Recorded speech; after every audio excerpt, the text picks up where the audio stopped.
Blog Talk Radio. Back in the days, we used to rock the house a little something like this. Whoa, whoa.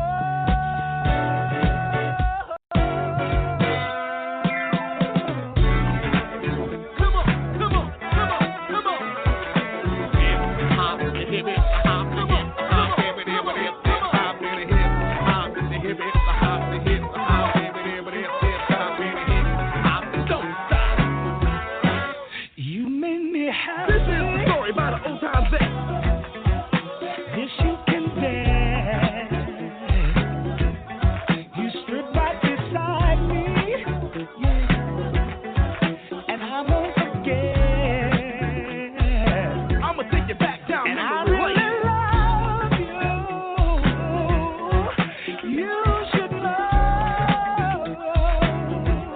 I wanna make sure I'm right, girl, before I let go. Clap your hands to the beat, come on. Just clap your hands to the beat, come on. Just clap your hands to the beat, come on. Just clap your hands to the beat, come on. Just raise your hands in the air and wave them like you just don't care. And if you like the sounds that I'm throwing down, screaming out to say, oh yeah, oh yeah, somebody scream Woody Woods the name. This goes the game. When you rock with me, you won't complain. We've heard each other. Girl, it's a shame. I won't be foolish, no. I wanna love. I wanna make sure I love. The beat that makes you wanna break. The beat that makes you wanna go. The beat that says, hello, it's Woody Wood in stereo. You know I thank God sun rises and shines on you. You know there's nothing I would not do. Oh, no. Before I let you go, you wanna know.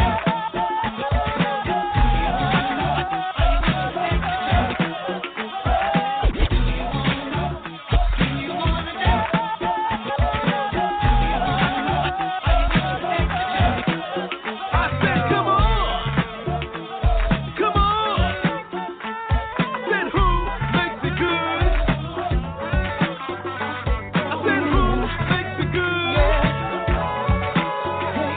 Get the phone out the back, girl. Corporation, you want y'all to give them a few words for the wise? Come on, just clap your hands to the beat. Come on, just clap your hands to the beat. See, it's the big, black, ugly back. Come on and get the bone on out the back. Get the bone out the back, girl. Get the bone out the back, boy. Come on, just raise your hands in the air. Let me hear you say, oh yeah. Hey, if they wanna go for nowhere, What you know about it? they can hate if they wanna. Hey, ho, Let them hate if they wanna go for nowhere. All your friends keep saying you can do better. Somebody else saying I'm dangerous, you can do bad all by yourself. hey. Everybody got something to say, and you don't even wanna see why they talk so badly. I actually make you happy. All that matters is I and I don't even give a damn. Cause you are my better man. So tell them if they wanna hate me again. Hey. Talk about us.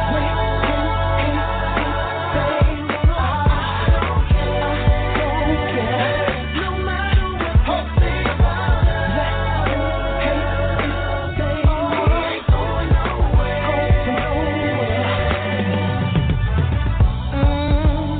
Everybody Everybody says you're too slow for me, and the life I live. You ain't out in the club all night. You wanna be the quiet part of my life. They don't understand how beautiful that is. Hey, hey.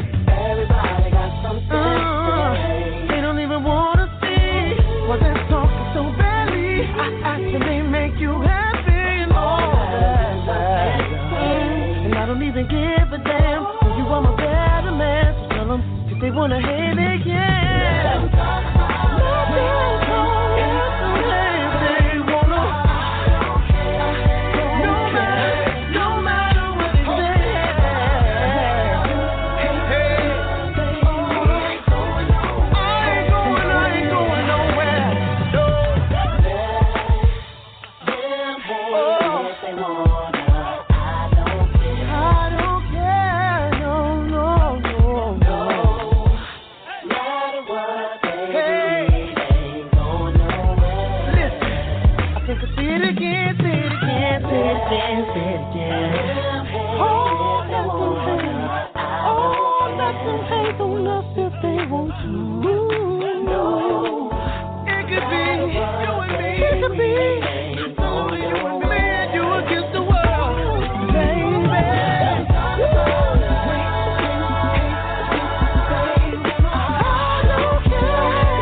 1, 2, y'all, if you don't. Yes, yes, yes, yes, yes, y'all, if you don't stop. 1, 2, y'all, if you don't stop. Yes, yes, y'all, if you don't stop. This is the beat, y'all. This is the beat. Yes, yes, yes, yes, yes, y'all, if you don't stop. 1, 2, y'all, if you don't stop. You don't stop. You don't stop. 1, 2, y'all, if you don't stop.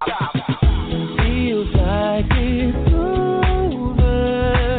My heart tells me she's in love with someone else. Gave me the cold shoulder. It's a loss. If I could find me somebody else, and she wanna hit the town, and party all night with her friends, and she wanna fool around, then you could play that game, baby. You got me feeling single, about to get out, find somebody who's gonna love me, girl. Night young, yeah, hit the club, take somebody home with me.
just lay your body right here, babe. And let me tell you all of the things I wanna do to you, babe. Oh, girl, relax, oh, babe. 'Cause I'm about to prove to you that every bit of me wants to be lying here with you. All I wanna do, I just wanna share my love. I just wanna share my love. I just wanna share my love. Share my love. Share my love with you. Oh, baby. I just wanna share my love. Oh. I just wanna share my love. Oh. I just wanna share my love. All of my, share my love. I just wanna share my love with you. Oh, let go, babe, and let this feeling get in you. Why don't you just come a little closer, girl? Let me show you what my love can do. Yeah. Oh, take that off. Oh, girl, and let the fun begin. If you just bow down to love tonight, I promise you'll never hurt again. Oh, no. I just wanna share my love. Oh. I just wanna share my love for the rest of my life, baby. I wanna share my love. I just wanna share my love. Share my love with you. Oh, baby. Now that we're in this room, oh, baby, let's do what we were born to do. Oh, yeah. Oh, populate. Yeah. Let's get together. Populate. Make the world better. Populate. Oh, I just wanna share my love with you, baby. I just wanna share my love. All I wanna do. I wanna share my love. Share my love. Share my love with you. Oh, baby. I just wanna share my love. I just wanna share my love. Girl, come over here and get this love. It's all for you. Share my love. Oh, share my love with you. I just wanna share my love. I just wanna share my love. Ricky Rose.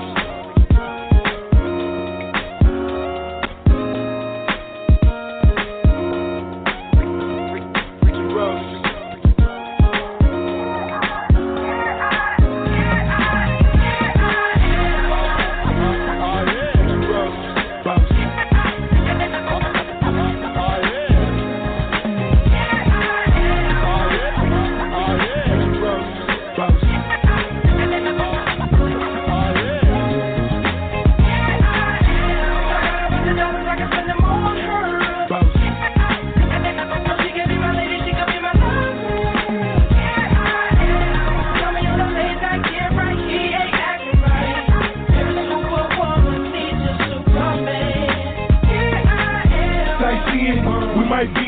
Report, or the new white BM home from FAMU with a gorgeous face. Next semester she transferred to Florida State. Cooking like home ec for financial aid. I held her down, she had problems with financial aid. Remember, meantime my finances straight. I even opened up the door to the financial state.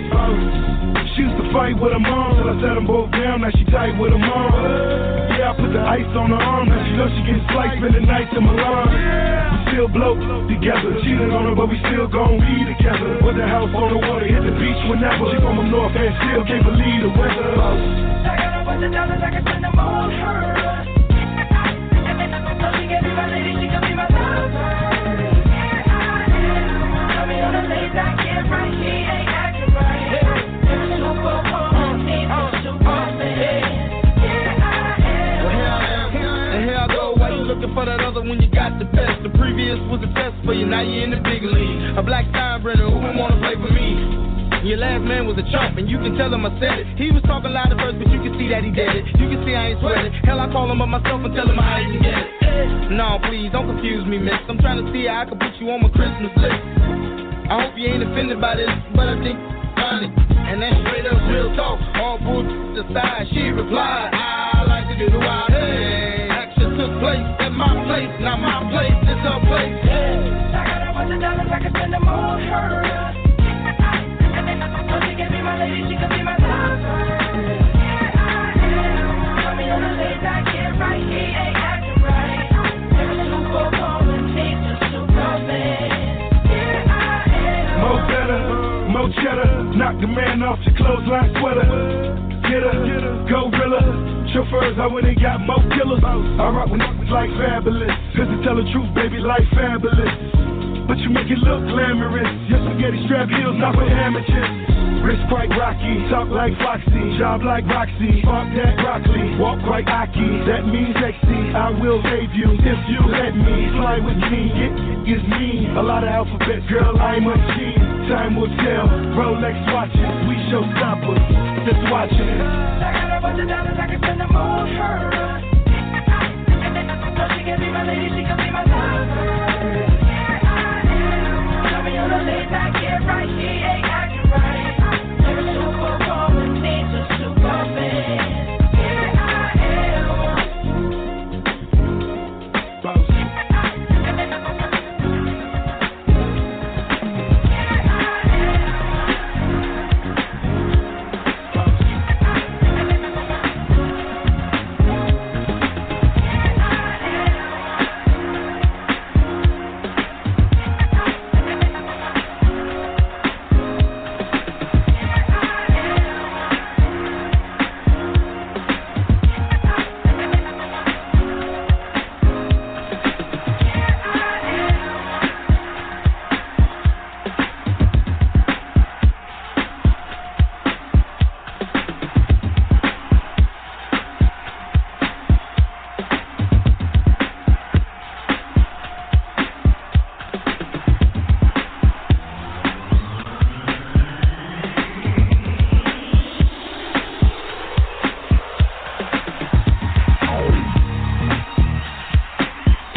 Edwards here for RAD, the entertainment industry's voice for road safety. Do you want to make a difference? It's simple.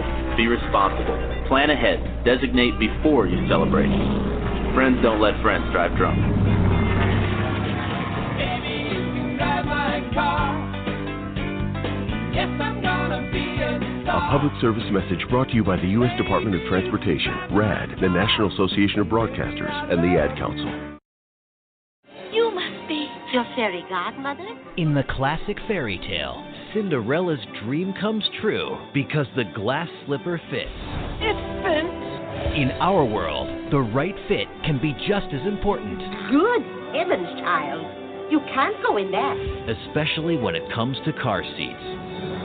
Always choose a car seat that's the right fit for your child's age and size. Oh, that does make a difference. To make sure your little pumpkin gets there safely every time. How easy of you. Thank you. Remember, you're responsible for protecting your children. Their happily ever afters are in your hands. For even more information about choosing the right car seat, visit safercar.gov/the-right-seat.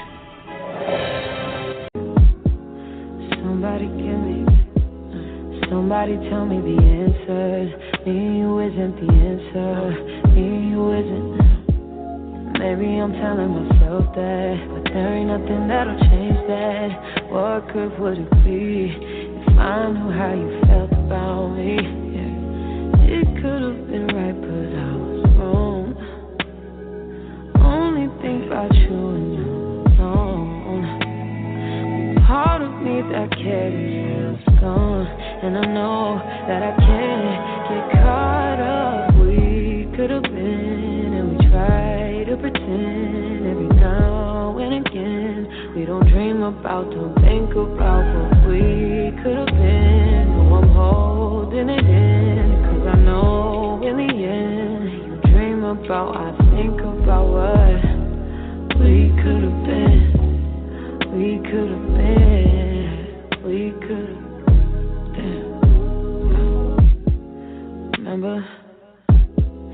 Remember the night in Miami. First time you put your arms around me. I'm up reminiscing. Thinking about you isn't helping. Thinking about you doesn't tell me what good it would do if I decide to face the truth. It could have been right, but I was wrong. I only think about you when you're wrong.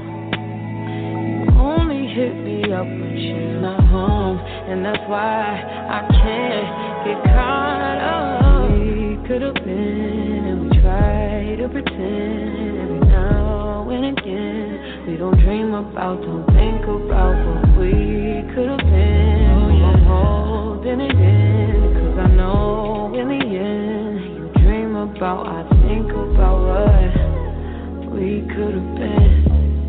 We could have been. We could have. We could have been. We could have been. We could have been.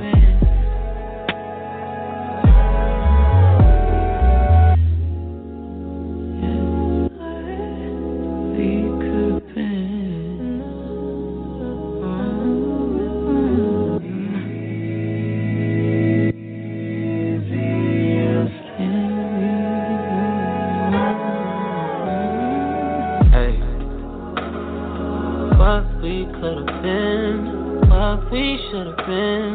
If I wasn't with somebody, if we gotta hide it, what's the point of trying? I ain't just your friend, no, what's the point of lying? Trying to sell a story, ain't nobody buying.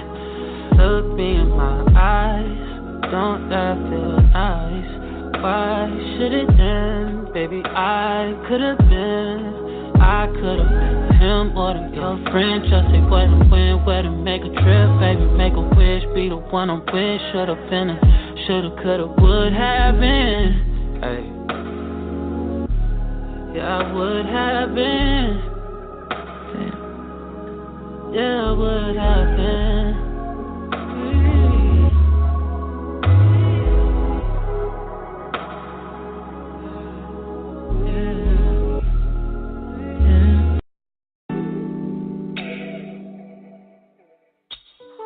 Yeah.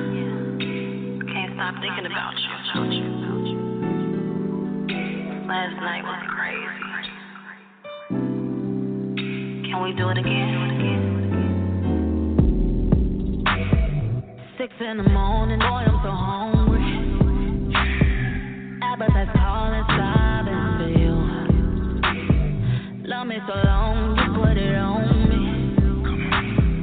Now I can't wait, I need a taste of you. Temperature's rise, your body is fire. So don't make me wait, I need you right here. So I'm doing night on the house. I hope you're ready. For some more like a boomerang, boomerang, boomerang, boomerang, boomerang. Don't know how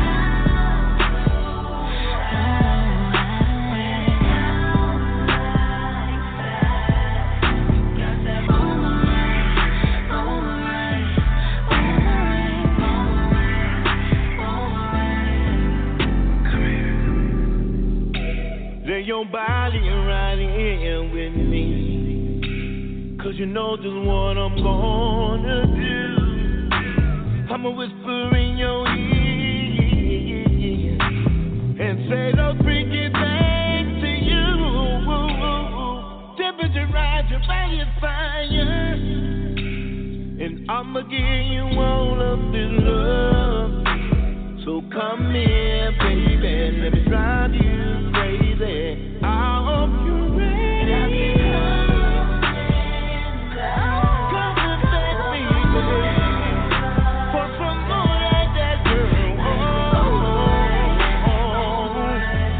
Boomerang, boomerang, boomerang. You know how when it feels like that, girl. Boomerang, boomerang, boomerang. Won't you hold me like your pillow, babe, so I can rock 'em by your body, sexy lady. It's going down like that. Gonna work the front to back, 'cause I ain't the bleed.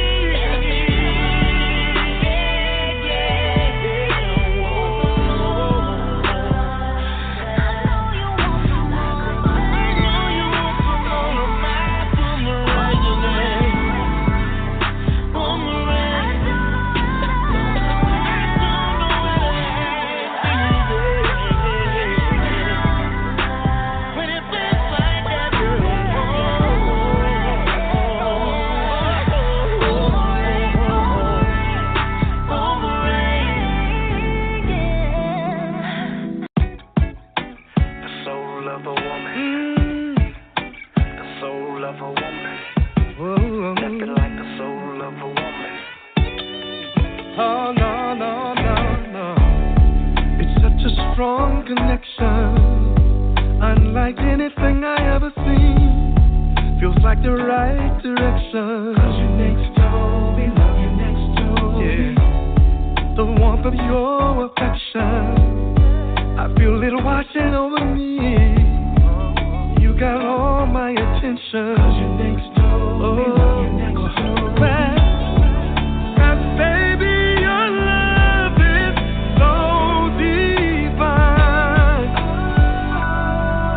Just like paradise, and it's a beauty so designed. Girl, you give me life. Ain't nothing like the soul of a woman to make you keep on going when you feel like giving up. Don't ever wanna give up. That's my baby.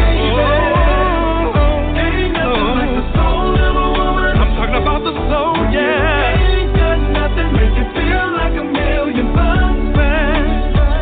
That's my baby. Ain't nothing like the soul. Ain't nothing like the soul of a woman. Of a woman. Oh no, no.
my phone just to get out of bed. Get home every evening and history's repeating. Turning off my phone 'cause it's hurting my chest.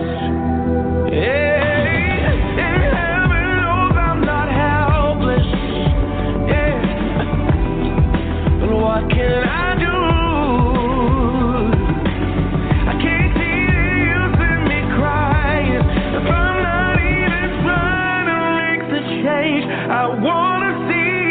I can't sit and hope, I can't just sit and pray that I can find a love when all I see is pain. Falling to my knees, and though I do believe, I can't just breathe, baby, breathe.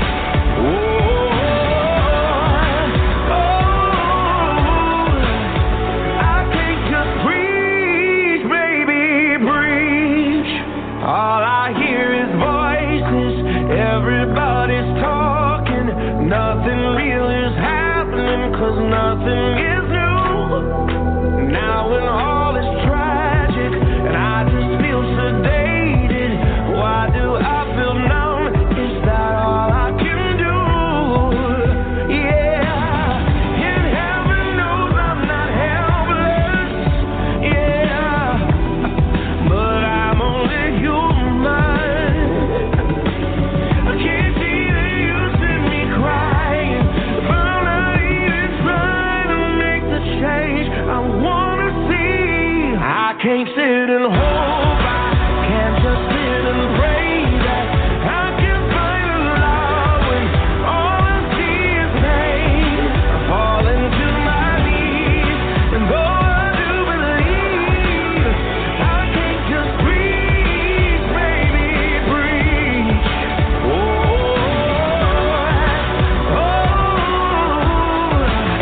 I can't just breathe, baby, breathe.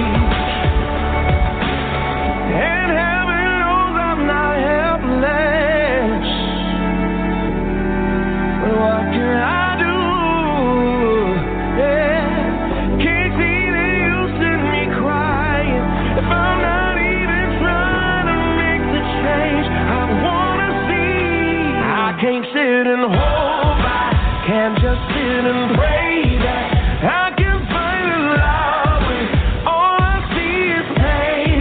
I try to do the things I say that I believe. I can't just breathe, baby, breathe.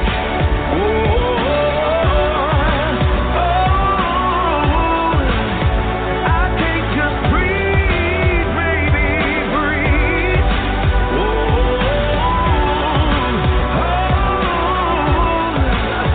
I can't just breathe, baby, breathe. Falling to my knees, and though I do believe, I can't just breathe, baby, breathe.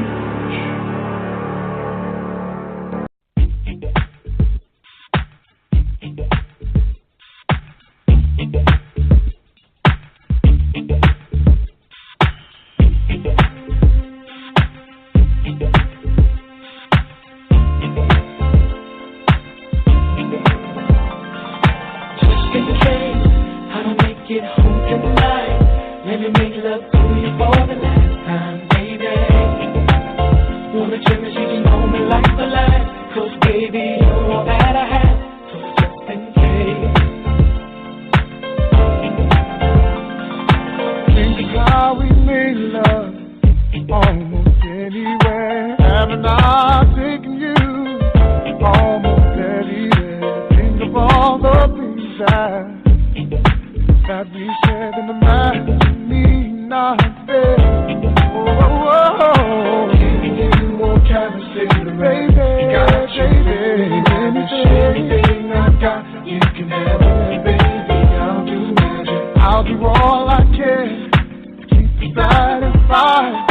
So just in case I don't make it home tonight, baby. Just in case I don't make it home tonight, let me make love to you for the last time, baby.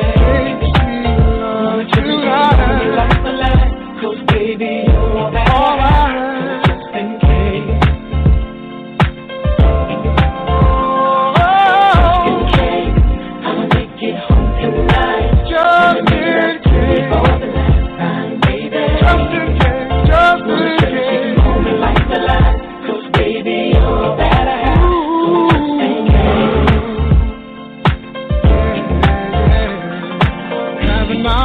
made you feel so special. As your man, I've held your hand, never letting go. Let you hold the key to the light. We're dry, gave you all you need and want as long as I'm alive. Even though the heavens up above, I'll shine on all of you, but you never know who you are. Even when I'm gone, love will carry on. It's just that stroke, so jumping. Yeah, yeah. Make it home tonight. Make it home, baby. For the last time. Oh, wanna cherish this moment like the last. 'Cause baby, you're that I have just in case.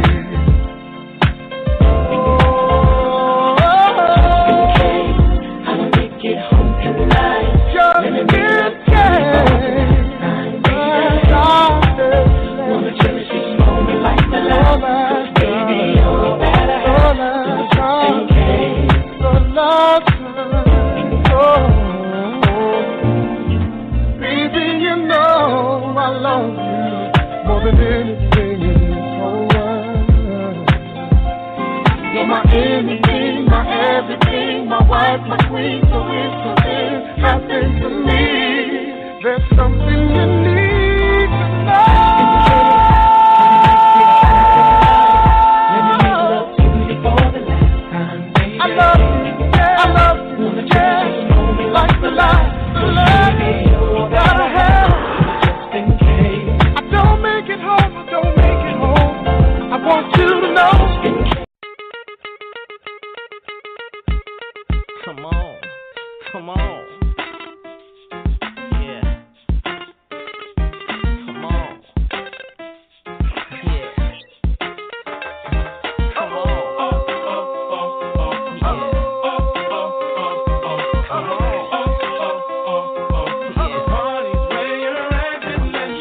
Don't be tripping when you see us in the club. Just show a little love, represent your side like me. Round here, if you slip, you catch a hot one. Couple of them down one. Belvedere in the rear of the club. Pulled up on dubs that we about to go and buy the bar up. No soul for sure, we ain't playing. Hang with no lazy. Walk insane. Hey, where the party at? Girls is on the way with a Bacardi at. Yes, we do. Bottles and models talking all of that.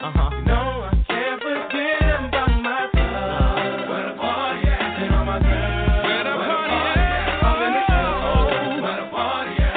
It's the party's where you're at.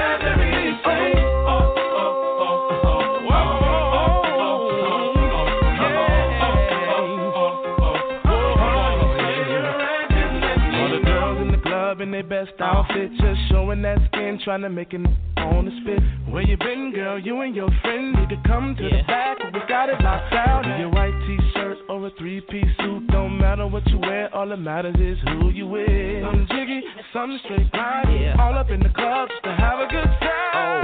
Hey, where the party at? Girls is on the way with a Bacardi at. Bottles and models talking all of that.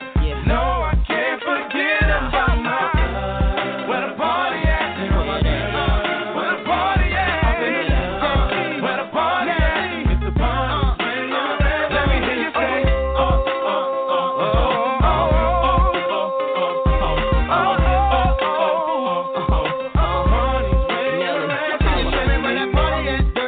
someone wears fucking right around 1:30. Never get that too early, coming as is.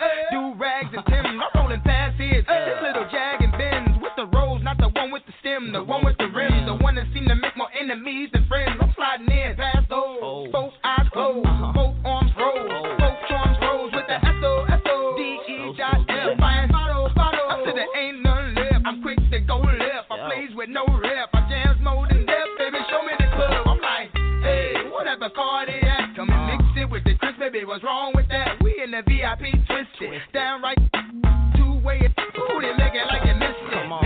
Hey, where the party at? Girls is on the way with a Bacardi at. Bottles and models talking all of that. No, I can't forget about my love. Where the party at? And all my girls. Where the party at? Up in the club. Where the party at? If the party's where you're at, let me hear you say, oh, oh, oh, oh, oh, oh, oh, oh, oh.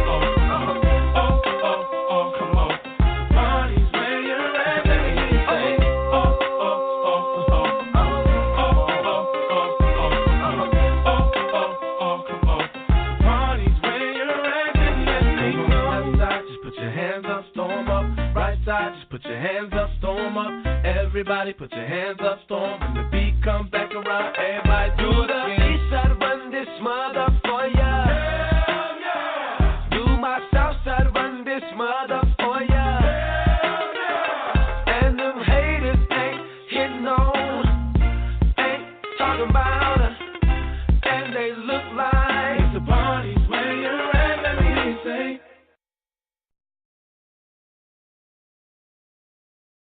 Welcome back to the pad. Boy, we just had lots of music there going on. Here on the Batchelor Pad, doing a little Monday evening mix for you as we try to, Monday blues, some people say. So it shouldn't be any blues because you're live, you're above water and above ground, right? So in any event, we try to do something different, some music to get you started. Speaking of someone to get us started with HBCU sports and other sports, and I know the brother got some rhythm because you could just look at Lou, and Lou looked like he could. Lou looked like he could throw down. He looked like he could throw down. I ain't even gonna front. Lou looked like he gonna throw down.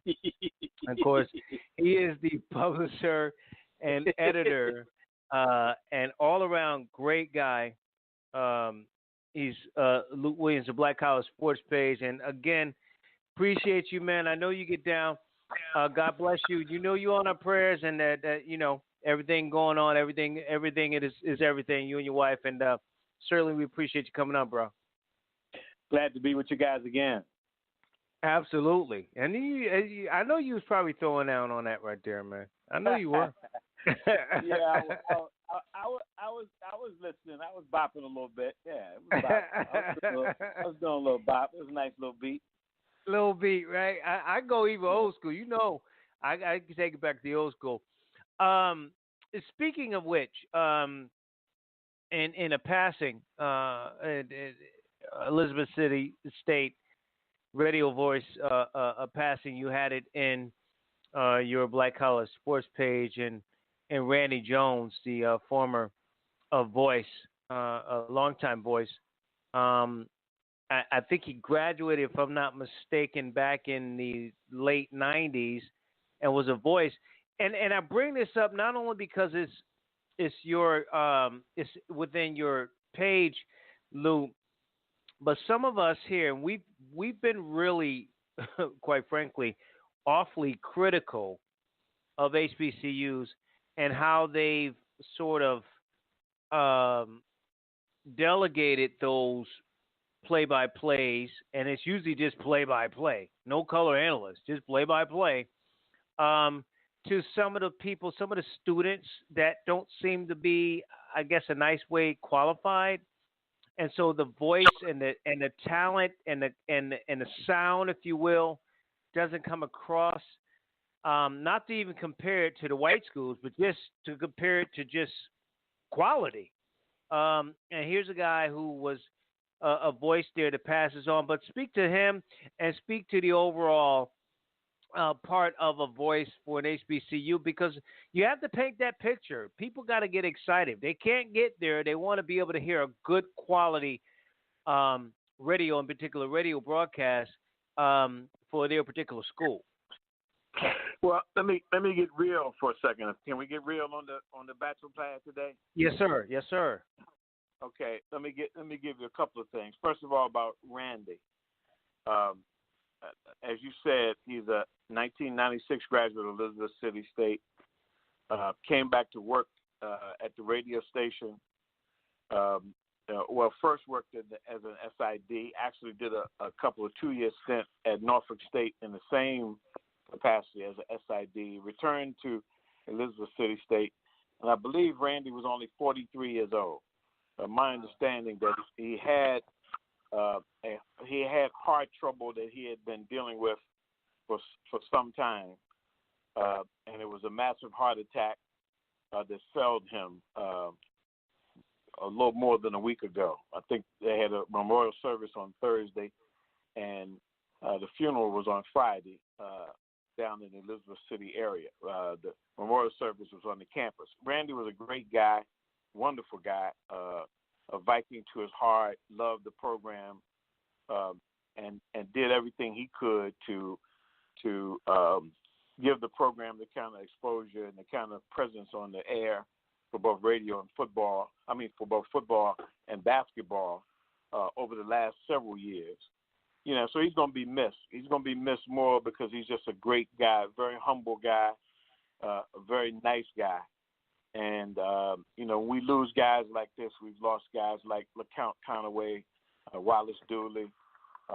We lost a brother who was with HSRN, Mike. His last name escapes me right now, but I went to his funeral up in the Delaware area.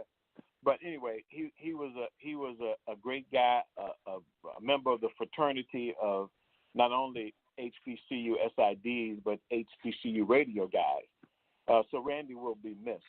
When you say what you said about the kids, students that do the radio and don't have any training in a lot of cases, and basically they're just put on air, and it's kind of like on the fly kind of training, that is certainly a problem, and it's not in many cases it's not a good product that they are able to put out because of their unfamiliarity with the airwaves and how to handle themselves in the airwaves. What is perhaps even as much troubling for me is that, you know, broadcast sports and broadcasting sports can be a very lucrative career if you are good at it, if you work at it, you know, if you kind of hone your craft. And probably as troubling to me, on one hand, in terms of the students that are used, is, let's put it like this, the non-HBCU guys who come into these universities, and these are the Division I and Division II HBCU programs, and take these jobs as broadcasters with very little experience. Some of them are coming from other Division III schools, other PWIs, and they come in and really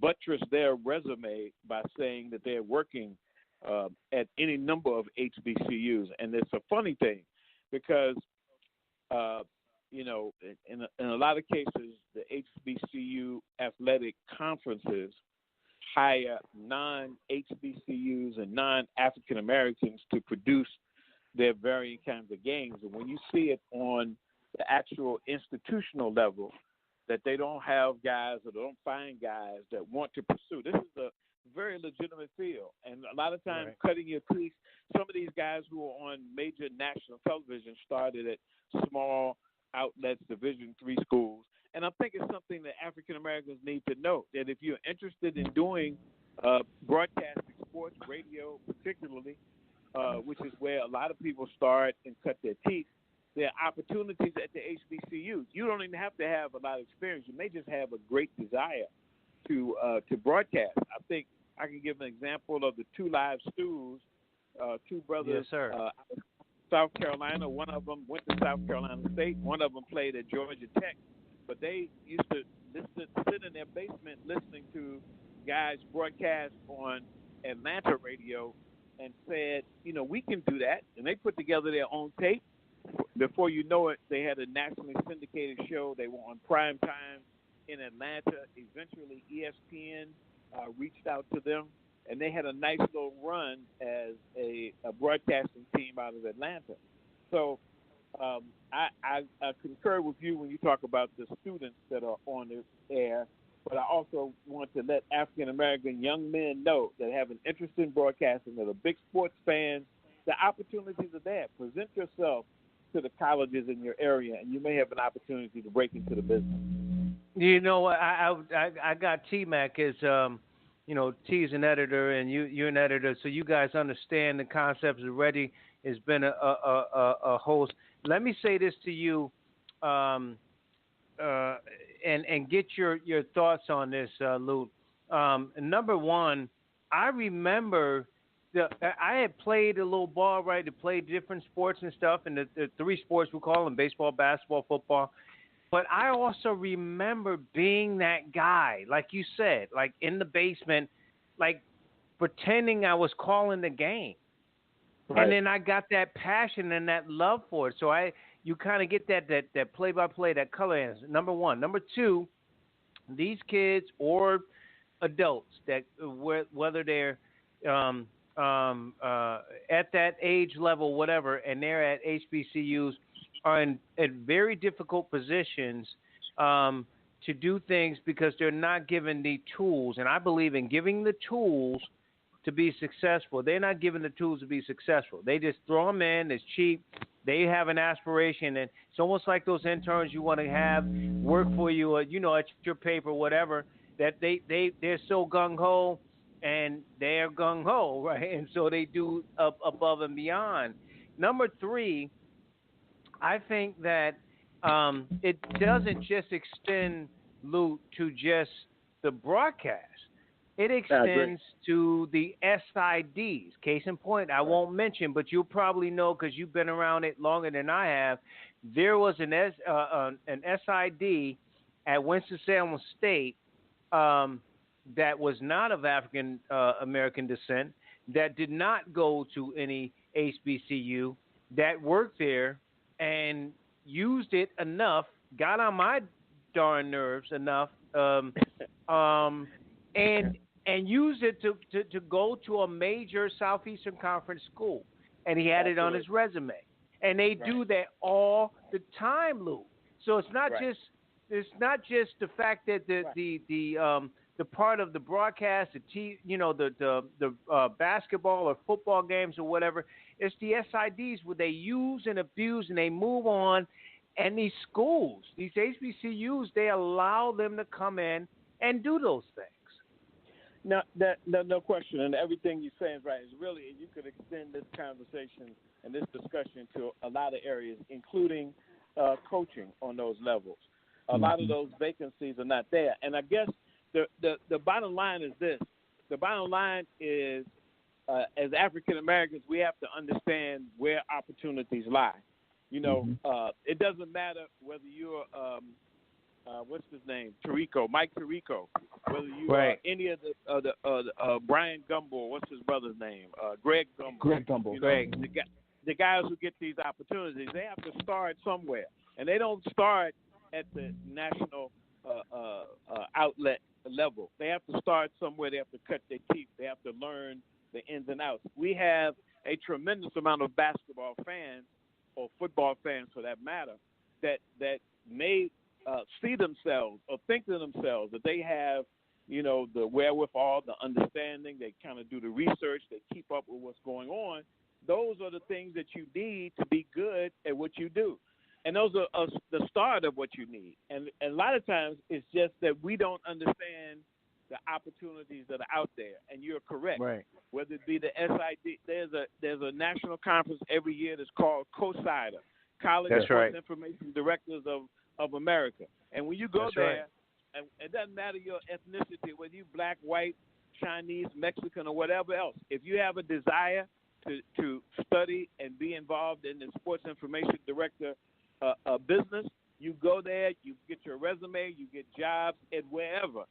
And that's why if you look around the whole HBCU environment, there are plenty of white males and females that are in positions at not only institutions but at conference offices, because they understand that it is a legitimate field.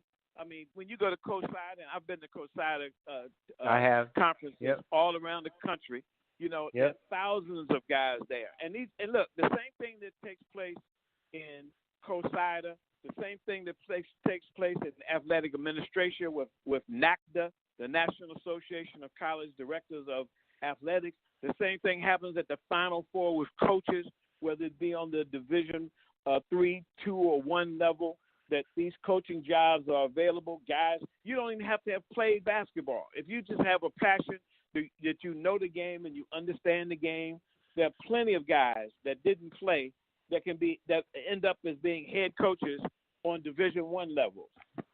So it's from us, for a certain degree, it's about the knowledge of knowing the opportunities that are out there and taking advantage of it. And unfortunately, others who have populated these areas historically, don't share that information. And let me tell you, it can go over to that. I've produced television games for television, and I can tell you a story about producing HBCU games. We've done games at FedEx Field, home of the Redskins, at the Detroit Lions Ford Field, home of the Detroit Lions. We've been at the Astrodome in Houston. We've been at the Jacksonville Jaguar Stadium in Jacksonville, Florida. We produced games at the Citrus Bowl. We've done games all over the country. We had an all-black crew, and we did a game at the Ford Field in Detroit, and we hired a couple of African-American guys or Canadian or African-Canadian guys that came across the border to Detroit. And when he walked in our truck and saw that our director was black, our producer was black, our font guy was black, our TD was black, our video guys were black, our audio guys were black. They walked in the truck. They were two blood brothers, and they looked and said, "Who are you guys?" It was like, I've been in this business for 30 years. I've never seen an all-black crew. And we're talking about a crew of 27, 28 people. And here's the thing. The same thing is across the board with all of the professions that we're talking about. What happens is that the guys who are TV, let's say they are cameramen in the NFL, in Major League Baseball, in the National Hockey League, wherever, you know what? They teach their sons. Their sons teach their sons. And they pass it down from generation to generation, and it's very hard to get in it. I would say probably 60 to 70% of the African Americans that are in the TV business behind the camera as directors, producers, video, audio, font guys, cut their teeth at BET. BET opened the door for these guys that are now, they do NFL, Super Bowl games, NCAA championships. BET is where they were birthed. So the point I'm trying to say is that there are opportunities, and a lot of times is that we just don't know. We don't know about them, and if we do, we don't know how to break in. And there are opportunities if you can understand how the lay of the land, so to speak. But and I want to say this to you because I'm saying this out of respect for what you do and the quality product that you put out every single week, and that what I try to do. And Reggie, who's going to come on, with all due respect to the Mike Tiricos, they went to Syracuse, so they, you know what I mean. So they're gonna do their thing, right? They went that way, but at the end of the day, our product, the Black College Sports page, is just as good as New York Times or whatever the case may be. You could shape it on sports or whatever. It's just the quality is just the same. So where do we need to go? I'm gonna turn it over to Reggie, and you can answer this. How do we need to go to get these interns to understand, just like these athletes, that if you score a touchdown at Grambling, you scored a touchdown at Penn State. So if you're gonna be a writer or a blogger for Black College Sports page, you're doing same quality work. You're getting the same intern work as if you were writing for the Washington Journal, whatever the case may be. It's the same thing. So this inferiority, the complex, Lou, is where we are now, and that's the problem. I put intern stuff out there. I get more stuff, and you probably do. I get more tedious stuff from black schools. Just any school, like they want my first blood before anything can happen. Like I can even have somebody to write hello on my website or whatever, and it's just ridiculous. Like this notion that your product, my product, Reggie's product, Tony's product is inferior to others is sort of the origin of the problem. Well, and I know Tony has worked for ESPN. I've written for ESPN. And I have too, yeah.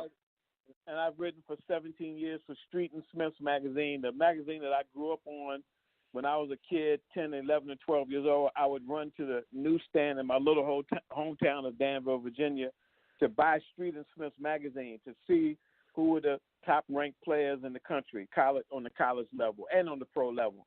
You know, I've been writing for Street and Smith now for 17 years, and it was because one of the things was because the primary reason that I got contacted by them is because I published a book, which was a compilation of my first 2 pages in 1994, 95, and 1995, 96. I did a 312-page book compiling, it's called The Best of the Black College Sports Page, and it covered every week that I covered, the 52 weeks out of the year that I covered the HBCUs.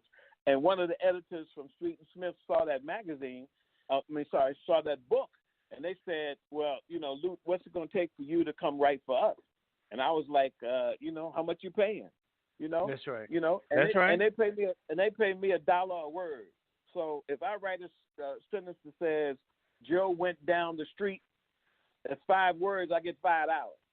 That's okay? right. That's not bad. And writers can make much more than that, but that's not bad because you know I have honed my craft. I've been in this business for over 30 years.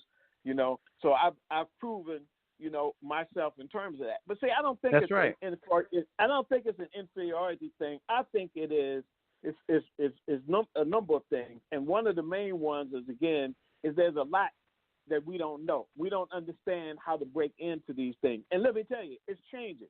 And, you know, that's why one of the guys, you know, why I love SIDs in general, but one of my main guys is Ed Hill, because Ed Hill out of Howard University over the last 30 years has probably put 30 guys between the NFL, the NBA, Major League Baseball. He's put people in positions of PR directors for all of these entities, you know, and not just them, but working at Nike and working at Under Armour and working, I can go down the list, Converse, you know, in various capacities, and ESPN included, you know, and what they have is the opportunity to train these kids to work in these SID offices that can open the door for any number of careers, not only as a SID, as a writer, as a PR director, as a marketer, as an advertiser, in any number of kinds of ways. So anyway, that's kind of my spiel. That's how when I started my sports page in 1994, the first persons I reached out to were the SIDs, and they've become my best friends in a sense. The countless ones that have been at the HBCU, and many of them have even moved on to professional ranks. I can give you a list of them that are working for NFL teams. They're working for national networks, ABC, NBC, CBS.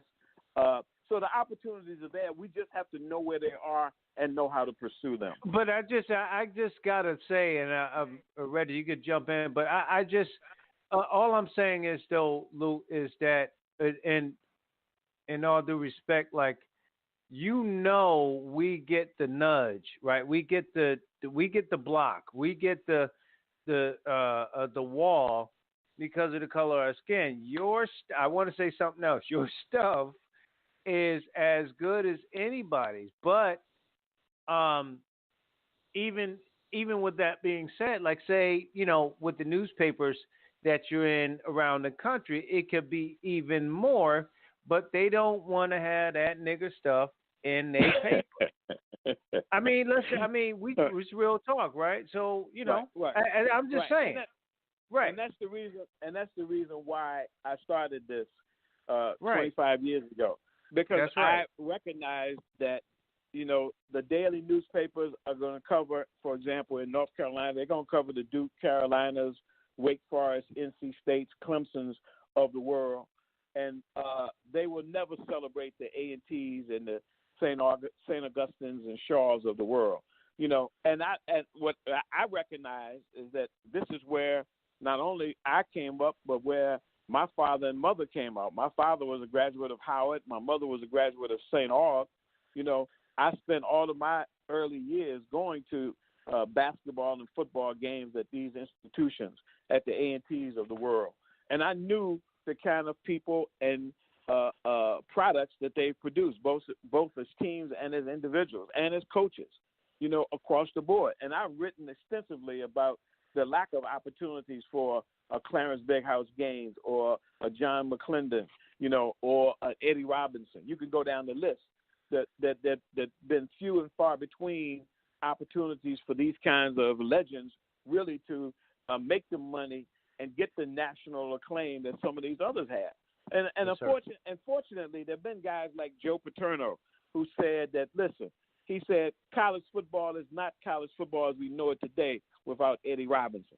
The people who understand and celebrate that. That doesn't mean that, another PWI didn't hire Eddie Robinson or offer him a job to leave Grambling to work in those capacities. But again, we could be on this actually all night. Things are changing. Things have improved. Opportunities are out there for our people.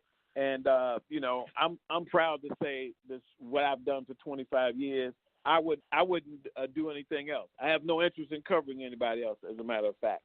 That's all I want people to understand is that what you do and how proud you are and the professionalism, that's the key. Because we're not professional. Them Negro schools.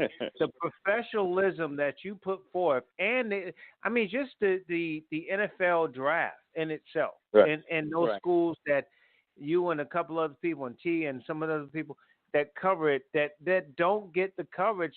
That's the point I'm trying to make. Like, if there are people listening out there now, there's a guy on the air right now, right, that you can reach out to. And if he has some intern work or whatever the case may be, is very professional, and you can continue your career. You can extend your career from there. And that's the point I'm trying to make. The hell with all those, all those people, Reggie Howell. I love Luke. Luke does it right, and Luke's very professional, and he's very insightful. Like, he already has breaking news on this show and that kind of thing. And people don't understand that. They just kind of got to grasp it. So I'm off my porch, and Reggie, you go ahead, sir. Yeah, well, gentlemen, good evening. Luke, how you doing, sir? I'm doing fine, Reggie. Glad to be back with you again. Peace and blessings in my heart and love all about you and your family. So our prayers always there with the Creator as He put His hands around you and your family. So much prayers go out to you. Quick story.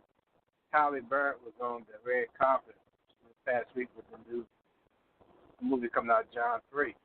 But at the end of the runway, there were two black reporters. As usual, her European handler was trying to brush her off. Halle Berry stopped and looked and said, "I'm not going to disrespect my brothers and sisters." Walked up to them and said, "How you guys doing?" I say that because Luke knows when Morehouse and Howard University played their first game at Washington, D.C., the first classic, I had the opportunity to cover that game. First thing the man asked me was, well, who you affiliated with? I said, well, I had my show Sports Talk, and he said, well, who's some people you work with? As soon as I said Luke Williams, he said, okay, you got your president this role. So I had to say. And I'm not saying that being flippant. I'm not saying it to blow Luke off. Luke knows I love him to death. And anytime I need information, I bring Luke on to many shows that I've been on. And Luke, you know yourself, when we had the unfortunate incident between Virginia State and Winston-Salem, the football game that was canceled. My ratings went through the roof because they knew. As soon as that show aired, Luke, what did I do? I came right to you. And we stayed on for, about an hour? Right. It was crazy. But anytime I need information with HCU, I go to Luke. But Luke, Felicia Johnson is the new athletic director of Virginia Union, and Coach Taylor is down on the board. I want to get your thoughts on that and a follow-up if I may. Well, I'm really just getting that information today, Reggie, and it's, I guess to the degree it's a surprise. I don't know the inner workings at Virginia Union, but Joe Taylor is a legend on the HBCU front, primarily as a football coach, both at Hampton University, at Virginia Union University, at Florida A&M, one of the all-time leading wins in terms of on the HBCU level. Won a national championship when he played at Western let me see, where was it? Western. He won what was then a 1AA championship playing for Western Illinois. It was Western Illinois, and Joe Taylor is a DC native, but certainly put Virginia Union on the map in football before he went down and won numerous championships in the MEAC at Hampton. So him stepping away as an athletic director, he along with some other HBCU coaching legends have gone that direction, which is moved out from the field or the court to the administration level, and he certainly was doing a good job of that at Virginia Union. Joe is a guy who understands this business as much as anyone. Certainly the human side of it in terms of how you deal with the kids, but also the business side of it in terms of what's needed. And I thought he's done a very good job in terms of the people he's brought to Virginia Union to bring them back to relevance, both on the basketball, men and women's basketball, as well as on the football level. I think there are only good things ahead. But for them to make this move, I think has more to do with the respect they have for Joe Taylor, for the president to move him up to a position now to become the vice president of intercollegiate athletics instead of the athletic director, which means he's only moved up another rung, so to speak. And I think that his primary responsibilities now are going to be to raise money and to market the program, whereas the Ms. Johnson can now handle the day-to-day things of fielding 15 teams in Division II. So I think it's a good move in that sense. Joe, when I've talked to him since he retired, and some people threw his name out in terms of getting back in it, and Joe said, no, that's the last for me. So I think this is a indication that the president of Virginia Union, whose name is Dr. Hakeem Lucas, has understood how relevant Joe Taylor is to that program. And it's probably not a lot of different than what they did when Coach Dave Robbins stepped away as the basketball coach, and they brought him in to do fundraising as well as some marketing to be the kind of face of the athletic program.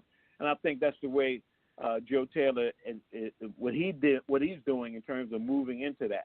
And I think Felicia Johnson is a Virginia Union graduate, someone that has ties to the university, and I think that she has the respect of Coach Taylor. And if I'm not mistaken, she's worked under Coach Taylor and certainly earned this position in terms of this promotion to be the athletic director. Yeah, well, I hope in the future you can do a story on her because she's a fantastic young lady. She believes HBCU and of course love Clemson still, Union College. So she's fantastic. Luke, real quick, it seems like Alabama, one of their key linebackers, is going to Grambling. First, we see a lot of these HBU players being plucked up as far as basketball. Now we're seeing some of them leave the Division I and come back home to their HBCU. Your thoughts on that and another follow-up, if I may. Well, it's not surprising. It's guys on the Division I level, whether it be in football, basketball, or other sports. If for whatever reason they flame out, if they don't get along with their coach, if they get in trouble, the HBCUs have long been a refuge for those guys. Many of them end up coming to HBCUs, end up in the pro ranks. You're mentioning one guy. I think that the from what I've seen in terms of reports, there's about 5 or 6 of them Division I guys coming out of the SEC that have ended up that will be playing at HBCUs next season. But it's happened across the board. It's happened in basketball as well as in football. Again, in football, in this case, they're going from Division I or FBS football to FCS football when they come to the SWAC or the MEAC. Sometimes they drop down to Division II. And sometimes these guys, like Isaiah Crowell, that went to Alabama State after getting in trouble at the University of Georgia. And as a matter of fact, there was a stretch, Reggie, where for about 6 years, maybe 70% of the guys that were drafted in the NFL from HBCUs were former FBS players. That has not been the case for the last 3 or 4 years, as guys like Darius Leonard and Tariq Cohen have made their mark, starting at HBCUs, staying at HBCUs, and being drafted and actually excelling at a professional level after that. And so it's going to be interesting to see whether that trend continues. But of the 4 guys that were drafted this year, none of them in the NFL, none of them were guys who started at an SEC or started at a Miami at an ACC school and came to the HBCU rank. That's probably a good sign. It means a couple of things. Number one, that they're not just looking to the HBCUs to see whose guys started at a Mississippi State or started at a Mississippi, like Grambling's quarterback Devontae Kincaid, who transferred from, I think it was Mississippi, to Grambling and was a 2-time SWAC Player of the Year. Didn't get a shot, didn't get drafted in the NFL. But guys like Tariq Cohen, like Brandon Parker, like Darius Leonard, like Javonte, when he plays for my Steelers, his name is escaping me right now, the defensive tackle for the he was a 2-time MEAC Player of the Year. Hargrove. Yeah. Thank you, Hargrave. Javonte Hargrave, I think his name is. But he was he was a 2-time MEAC Player of the Year. So it's not just the Isaiah Crowells who flame out on the Division I level and come to the HBCU. Let me tell you, because I write for Street and Smith's magazine for the last 17 years, I do the basketball and football previews for both the SWAC and the MEAC. And every year, everybody wants me to write about the guy who's transferring from Arizona or from UCLA or from Texas or from Clemson that's coming to the HBCUs. And like what they asked me to pick, for example, the top NFL prospect each year. If you get Street and Smith, as a matter of fact, this shameless plug is on the newsstands right now. If you look at that, when I picked the NFL prospect, the top NFL prospect from the MEAC is a wide receiver, Jaquez Ezzard from Howard University. I compare him to Steve Smith in terms of speed and athleticism and even size. And the top NFL prospect from the SWAC is Terry Whittington, a linebacker from Alcorn State, who last year had one game where he had 6 sacks in one game, 5 other tackles for loss, a couple of forced fumbles and whatnot. So, the guys that make the headlines, if you transferring from an Alabama or a Mississippi State to an HBCU, everybody thinks that, he's going to come to the HBCUs. He's going to be head and shoulders above everybody. And that's not necessarily the case. There are good, great players even at the HBCU level. And I've seen the names. I've seen about 5 to 7 names of guys out of the SEC in particular that are transferring to the SWAC in particular. And if form holds from what I've seen over the last 5 or 6 years, they just become what they do is they get there and say, guess what? These guys at HBCUs are as good as the guys I was playing with Mississippi State. The difference is Mississippi State has a depth chart of guys that are 3 deep that the HBCUs don't. That's the biggest difference. But in terms of the first line players, that's why you're seeing the kids that are making it in the NFL coming from the HBCU ranks. Right. And my thing is the latest what's going on in Winston-Salem with their football situation. And also, real quick, do you foresee any schools leaving any of the HBCU conferences? Because we know the TV deals out there. That's one reason why Hampton lost out as far as the MEAC championship, because they made that lateral move. And Tennessee State has sustained themselves over the years. And God knows who else is going to leave. Shawan just left the CIAA and followed up baseball. And that really was a blow for baseball to leave the CIAA. Just your thoughts on those questions. Well, I've said this before, Reggie. In this environment we in now, and we've been in this environment for quite a while, it's like money talks and nobody walks. So everybody is looking for the best avenue that they can pursue to make sure that they can keep their athletics programs up and running. So people are looking around. You're right. People have left the MEAC. People have come to the MEAC. People have left the CIAA. People have come to the CIAA.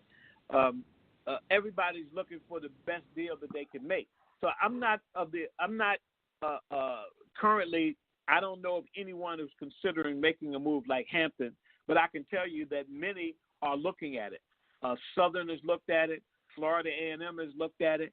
Jackson State has looked at it. North Carolina A&T has looked at it. I'm talking about speaking from the athletic directors issuing edicts to their underlings that they want to do a study to see if we could make more money by moving to another conference. Could we get a better TV deal and get better exposure moving to another conference? So it's out there. But as you know, over the last 20 years, it's not been a lot of movement in terms of that. Norfolk State and Hampton have come into the MEAC. Savannah State has come into the MEAC and now dropped back to the SIAC. In the 25 years that I've been covering HBCU sports and producing the Black College Sports page, Arkansas Pine Bluff has moved to the SWAC. Alabama A&M has left the SIAC and moved to the SWAC. Each of these conferences, they don't have commissioners that are sitting on their hands. They're looking for every opportunity to make money. Now, I can criticize some of the deals that they've made and some of the avenues that they pursue, but, I understand what they're trying to do. They're trying to maximize the revenue, which will allow their schools to continue to grow and to prosper and in some cases to survive. So I'm not mad at them from that standpoint in terms of if they're exploring these other opportunities. In some cases, right, the conferences that they're looking at, Reggie, don't want them for varying kinds of reasons that don't fit their profile. So it's an ongoing process. But to answer your question directly, I don't see anyone who has got a foot out the door ready to jump somewhere else right now. If you're just joining us, we're talking with Luke Williams. Of course, he is the editor and publisher of the Black College Sports page. And interesting, the teams that schools, the institution that you mentioned, A&T, probably on solid ground in terms of winning, right? Outside of the other three schools. So it'd be really surprising if they move. Now we go to the intellectual editorial publishing side of things. Stop it! Stop it! I'm not that bright, so I'm going to step aside the unbright myself. And I know Orlando's a writer too, but for me, Tony T. McLean, of course, an editor, and has some questions for our good friend and colleague and good friend Luke Williams. Go ahead. Lute, I have no idea. Lute, I have no idea who he's talking about, but I'll move on. Just one aside from the both of us. Our late buddy, Bill Franklin. There were two people that he introduced me to when I first started working at Winston-Salem. One was yourself, and another was Randy. And my heart was so broken when I heard about Randy passing because, there's all sorts of good guys in the HBCU land, but Randy was one of those good guys, and I think that's no doubt. That's the thing I think that hurts more than anything else, because when you thought of Elizabeth City, you thought of Randy, and it's a shame. It's we're losing all of our giants. In that same vein, you guys put out the I guess the majority of the schools have got their schedules out. What's a couple of games, besides the obvious matchups? What are a couple of games from the schedule that sort of bounce out to you early on in the season that you're looking forward to seeing? Well, I think you have to start, Tony, with, A&T has been the standard bearer now for the last couple of years. 3 out of the last 4 years, they've won the Celebration Bowl. 3 years in a row, they've defeated a 1A school or an FBS school. 3 years in a row, they've defeated a FCS non-conference school. Rod Broadway built it. Sam Washington is continuing it. And A&T is going to open the season this year at Duke University. So in fact, I was with some A&T partisans this weekend, and the athletic director at A&T, his name is Earl Hilton, has made a number of deft moves that have gotten A&T into the position that they're not just winning in football, they're winning in baseball. They were the champion last year. They got knocked out this weekend in baseball. They swept indoor and outdoor track. They have 1 quarter miler that's has the best time in the country this year. Actually the MEAC championship was at A&T, and he ran 43 plus, which is unheard, which is all time kind of time for the 400 meters. The 200 meter female Kayla White has the best time in the country this year. So, but to answer your question, A&T has put themselves in a position, and in case you haven't heard, A&T is going to play at North Dakota State, who has won 7 of the last 8 FCS championships. Not in 2019, not this fall, but in 2020. They're going out to North Dakota State. Sam Washington says, well, we've proven that we're the best in the HBCU ranks 3 out of 4 years. Let's see how we fare against what's considered the cream of the crop. And as you know, last year they went down to Jacksonville State, who is the perennial power in the OVC, the Ohio Valley Conference, and beat them in their neck of the woods. And then they came up to North Carolina and knocked off East Carolina. Caused their coach to lose his job. So now they're going into Duke. And if you know, Duke has played North Carolina Central over the past 3 years, and it hadn't been close. A&T is going to get their shot at Duke this year. That's a game that I'm kind of looking forward to. In terms of HBCU versus HBCU, it always comes down to those big rivalry games, whether it be A&T versus Central, whether it be Grambling versus Southern, whether it be Alcorn versus Grambling. I think there's a good matchup this year at the SWAC MEAC Challenge, which will kick off the season. The other games, it's a game that I've done for television, is the State Fair Classic down in Dallas at the Cotton Bowl, where Grambling plays against Prairie View. There's now a second game at the Cotton Bowl, HBCU game at the Cotton Bowl in Dallas, where Prairie View, I think it's Southern and Texas Southern meet the week after Grambling and Prairie View play. So those are the kind of games that I look forward to, and obviously they have the same kind of rivalry games in the CIAA, which is now Winston-Salem State and Fayetteville State is a big rivalry. Albany State and Fort Valley State out of the SIAC, Clark Atlanta and Morehouse out of the SIAC. So those are the games I point to. They used to ask me in Street and Smith for both the SWAC and the MEAC to pick kind of the game to watch this year. And I guess if you're going to pick them this year, it would have to be the games of the teams that I've ranked in terms of probably 1-2 in their conferences. I think this year I have A&T and Florida A&M 1-2. FAMU was one of the teams that knocked off A&T last year. They played at A&T. They'll be at Florida A&M this year.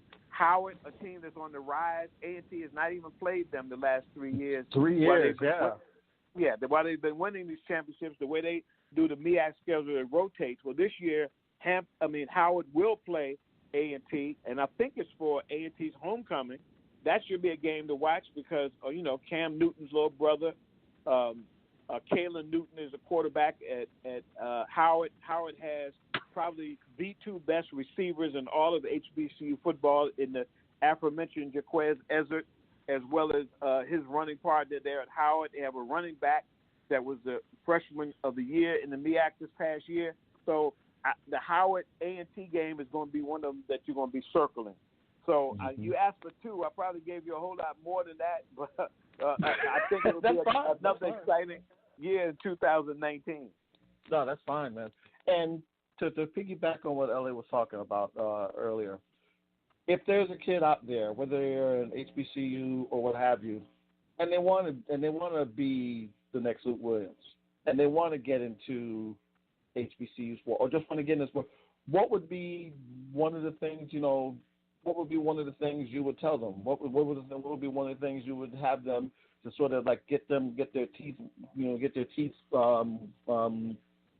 into this industry?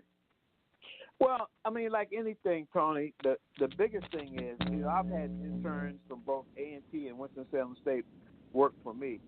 And unfortunately, the experience has not been a great experience. They're not serious about the ones that I've had. I can't say that for all of them, but the some that I've had treated it, like they didn't put it this way. They didn't treat it seriously. They didn't really work to develop themselves. They didn't want to take on responsibilities. Because my mentality is this. I can give any intern 15 stories to write on a weekly basis. What I want to see is, are you going to go out and do the kind of work, the kind of groundwork you need to do to find the people that you need to interview, to contact them, to make sure you take good notes. I'll edit your stuff when you write it. I'll show you what not to do, what to do and what not to do. But you got to show me that you are committed. If you really want to work in this field, a lot of people come along and say, I want to be in sports or I want to be a broadcaster, but they don't want to do the work. Well, if you don't want to do the work, you're not going to advance in this field. But there are guys from Howard University, right here in Greensboro. The Black College Sports Today was a show that used to be on ESPN, and one of the hosts there came out of Howard University. Now he's doing nothing but NFL, NBA, boxing, UFC. He has a 20-year career as a broadcaster, but he was very serious. So the main thing I would tell them is come into this prepared to work, prepared to learn, prepared to work hard, and the opportunities and the doors will open. But if you're not prepared to do that, it's not going to be easy. The competition is too much. There are too many other people who want that job and they want that kind of thing. So that's what I'm saying about the opportunities we were talking earlier with LA about, whether it be the SIDs, whether it be broadcasting jobs. You have to be serious. If that's what you want to do, there are opportunities that you can make millions of dollars doing this. But you're going to have to pay the dues. You're going to have to work hard. So that's the thing I would say. Come prepared to work and to learn, and if you show that you have the aptitude to do it, the opportunities are out there for you. Exactly. Appreciate it. Yeah. And just to,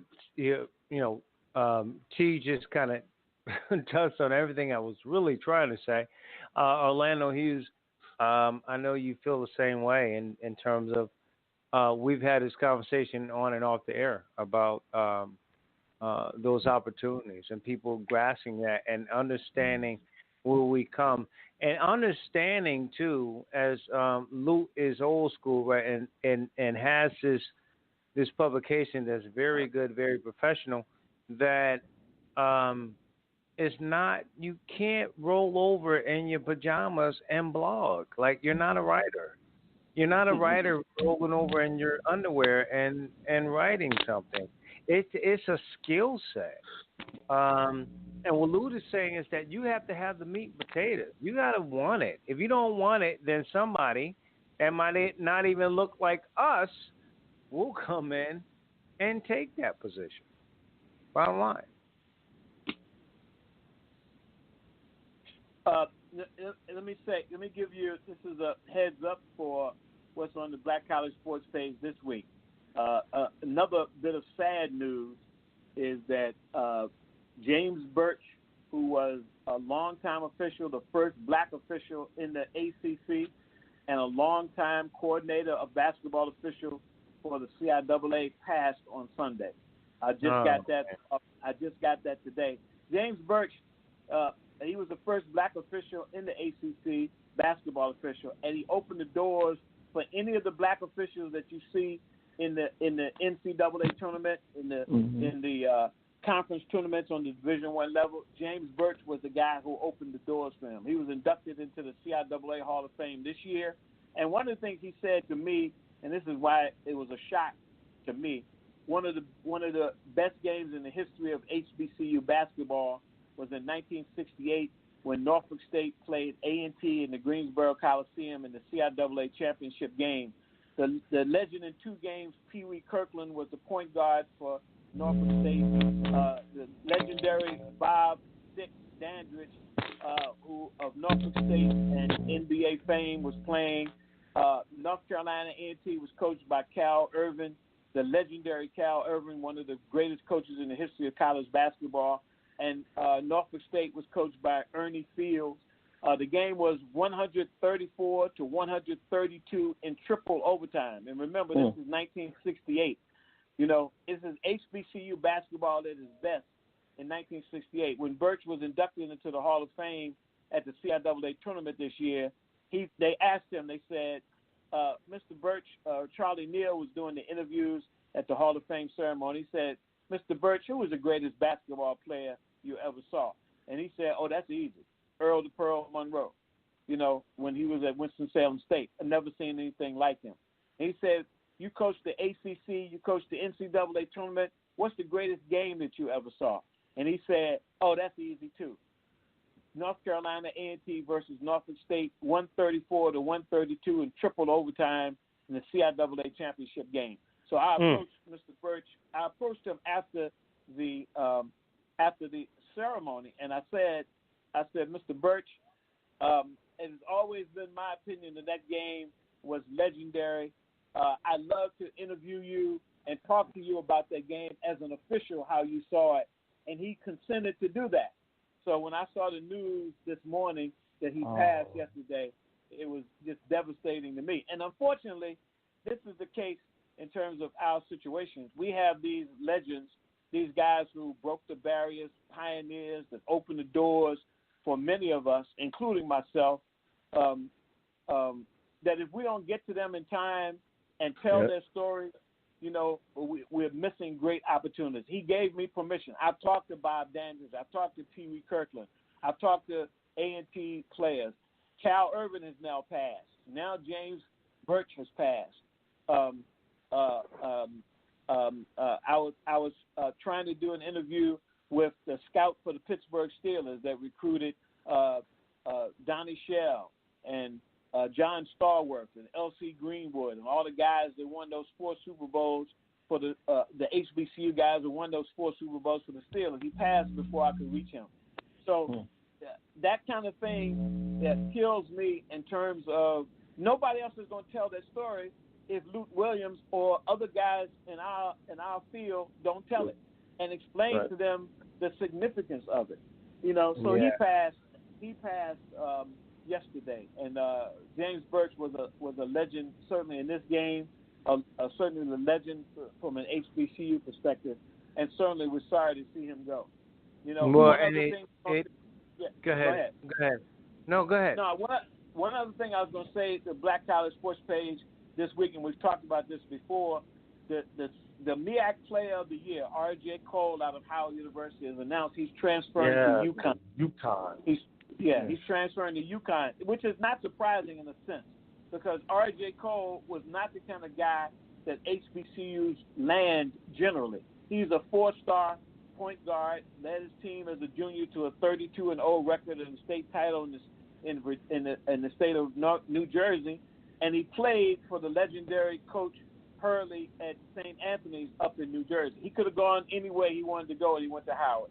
2 years into his tenure at Howard, freshman of the year, first team all MEAC as a freshman, MEAC Player of the Year as a sophomore, led the MEAC in scoring both as a freshman and a sophomore, but his coach, Kevin Nickelberry, was fired, and he decided that he was going to leave Howard, and he lands at UConn. So we're losing another guy. We've lost another one. The leading scorer for Norfolk State, who played in the finals of the MEAC tournament this year and was the regular season winner, Nick Butler, he decided to transfer. He's going to Tulane. So, you know, this is the kind of stuff that we cover on a regular basis. In fact, I did a 3-part story called Traveling Men about a year or so ago, talking about how many of the guys were leaving the HBCU ranks, not only just going to Division I schools, but going to the Division I schools and starting for Pittsburgh, starting for Xavier, starting for Miami in the ACC, out of the HBCU ranks. So I just wanted to drop those little pearls to stay tuned to the Black College Sports page this week, as we'll have more for you. Well, and I have to say, and Orlando, are you there, Orlando? I just want to make sure. Are you there? I'm here, but Luke, you hurt my heart when you talked about Nick Butler leaving Norfolk State. So. Okay, so I'll get you in a second. I guess to your point, Lou.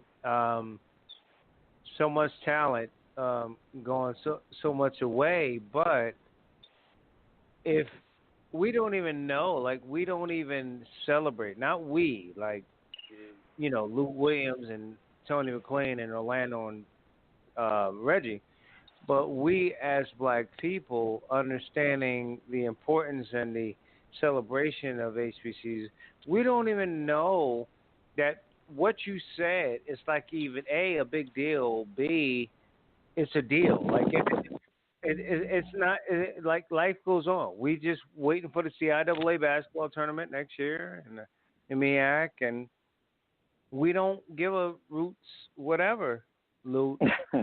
in that regard, and then Orlando, you can take it from there. Okay, Lou. What I was saying. You lose, Lou? Yeah, I'm here. Oh no, I was saying that we don't seem to care about the fact that these transactions take place, let alone the fact that we have the talent here in the first place. That the fact that this kid could go to UConn and this other kid can go to Tulane, we don't even care about that, let alone the fact that that's a big to do for those HBCU programs, is what I'm saying. But here's the deal. The deal is this.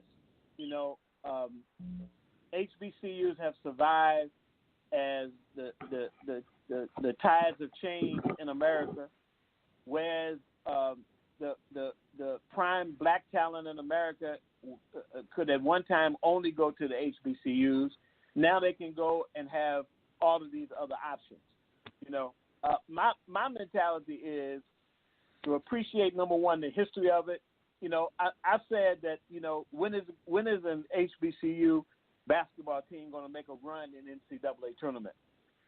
When is a coach, an athletic director, a program going to snatch some of these Division I talents that are going to these schools? And listen, a significant number of them at some of these scandals I've told you is about these people getting paid. They're paying parents, they're paying players, they're paying handlers to get these guys to come to these Division one higher level Division I programs. And it's in every conference.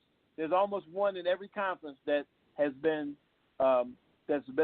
identified, is in the process of being prosecuted, whether it's the Pac-12, Arizona, whether it's the SEC, Auburn, whether it's the ACC, all of them, Louisville out of the ACC have done that. The competition to get these kids is difficult. And R.J. Cole, he didn't go to Howard because he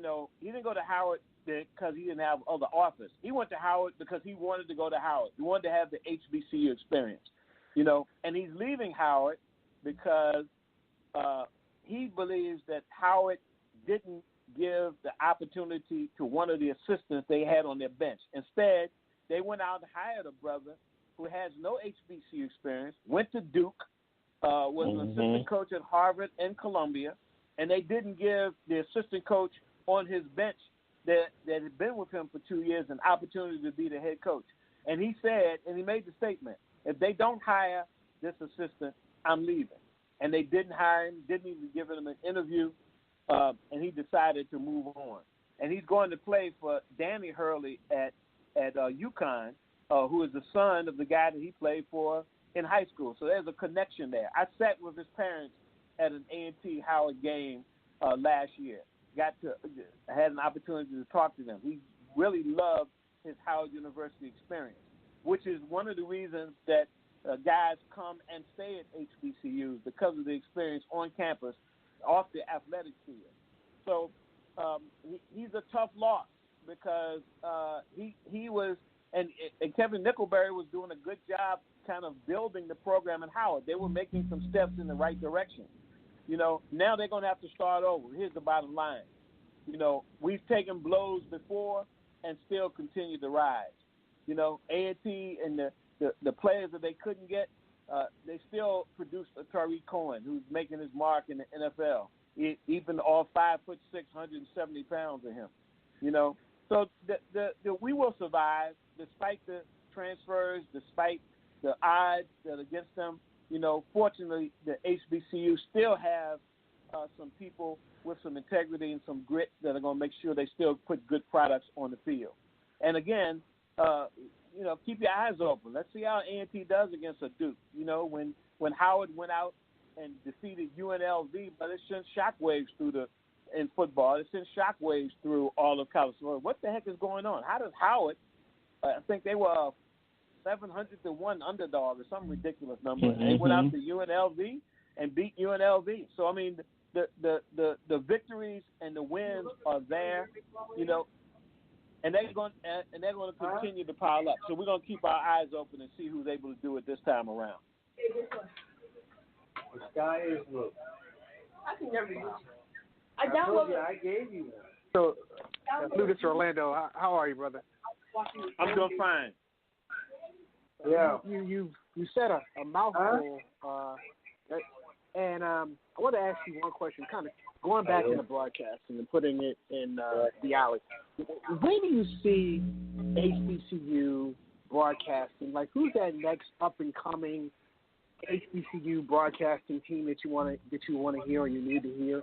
We know about the traditional, the classic folks, but what young broadcasters are out there in the world of HBCUs? And the second part of that is there a young broadcasting group that's out there?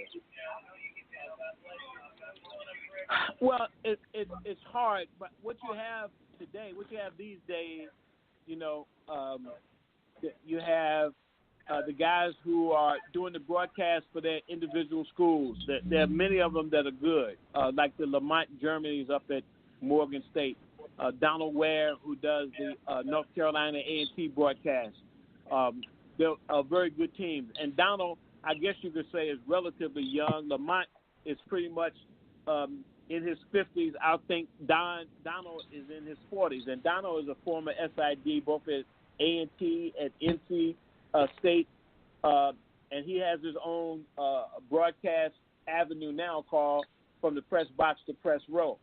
These are some of the guys that are out there that are very good. These are guys with experience that have cut their teeth, that do the hard work and do the homework to make sure that they put a good product on the air. And I'm trying to think of some of the others that are out there that are doing that are working very hard. A lot of places like Norfolk State, the brother who handles their broadcast, he does a good job. How many of them are looking to advance? I'm not sure, because you have to kind of set your sights where you want to be. Some of the broadcast teams are very content to represent their universities, like we talked about Randy Jones doing. They're not really looking for other opportunities. They want to do as much as they can to increase the visibility and the notoriety of their particular institutions. And if you look in the HBCU ranks across the board, that's pretty much what's there. The guys who've gotten opportunities beyond that, the guys like Jay Walker, who's doing all of ESPN's broadcast. He has a female partner now that does the ESPN broadcast. They are both HBCU products that have cut their teeth and have, in fact, Jay Walker got his first job working for me when we were doing games back in 2002 with NBC Network. That was Willie Gary's network out of Atlanta. Mm-hmm. And we brought in Jay Walker. We brought in Eddie Robinson, a former Alabama State linebacker and NFL linebacker. We brought at that time, we had guys like Lem Barney. These are the really old school guys, Charlie Neal and Lem Barney. Mark Gray was a part of our crew. Nicole Watson, who was a former BET lady. But the people who are coming up now, they have to get those opportunities. And when you don't have the BET carrying HBCU sports, they have to look to the networks to try to get their opportunities. And if you look at ESPN or if you look at Fox, you'll see when there's an African American there, they're done. And the ESPN has Howard product. Jay Harris is a Howard product with ESPN. So the opportunities are out there. I can't think of a particular team. Probably the hottest team right now is the sister, and the sister who's I think a FAMU graduate. and Jay Walker, who's a Howard graduate, who are handling all Tiffany the Green. HBCU broadcasts. Was it Tiffany? Tiffany Green. Yeah, Tiffany Green. And Tiffany worked her way up. She was a sideline reporter, and then last year they put her in the booth as the play-by-play person. I thought she did a great job last year. Okay, cool. Thanks, Luke. Did we lose LA? That's all. You know, and Luke, follow up to that question too, real quickly, if you would. Okay. What's your take on the university? I don't want to be rude, but it appears that they're underselling their broadcast teams by sending out one person. I think to do play-by-play and color for both men and women's basketball is a tough task to ask of anyone. And there's very few people that do it on a professional level. But I know there's a couple of HBCUs out there, and I'm not going to name the schools on the air just out of respect. But what's your take on that?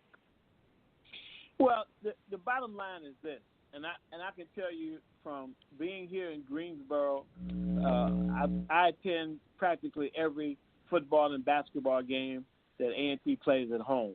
And I know that the A&T athletic department, when you're able to bring in somewhere in the neighborhood of $200,000 to $300,000 from the Celebration Bowl for 3 out of the last 4 years, they made a decision to not allow the color commentator to travel with the basketball team to away games. They only send the one person.